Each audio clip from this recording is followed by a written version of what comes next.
अस्सलामु अलैकुम प्यारे दोस्तों, उम्मीद करता हूँ आप खैरियत से होंगे। प्यारे दोस्तों, इस चैनल उर्दू कहानियाँ में आपको सच्ची कहानियाँ, मोहब्बत भरी दास्तानें सुनने और देखने को मिलेगी।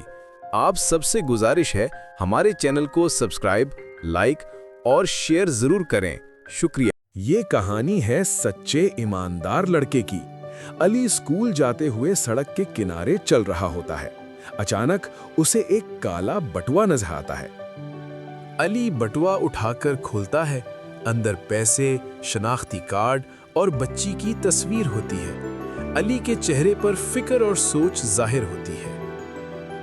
अली घर वापस जाकर अपने वालिद को बटुआ दिखाता है और पूरी बात बताता है।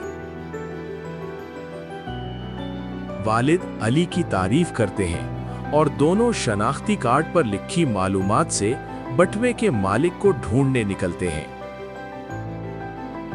वो एक घर के दरवाजे पर दस्तक देते हैं। परेशान हाल शख्स बाहर आता है।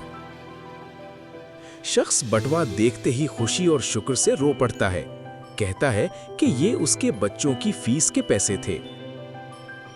वो अली को इनाम देने की कोशिश करता है, मगर अली इनकार कर देता है और कहता है कि उसे सिर्फ दुआ चाहिए। अली खुशी और फख्र के साथ घर लौटता है। उसके चेहरे पर सुकून और इत्मीनान होता है। वीडियो देखने का बहुत शुक्रिया। मजीद ऐसी वीडियो देखने के लिए हमारे चैनल को सब्सक्राइब, लाइक और शेयर करें। जज़ाकल्लाह।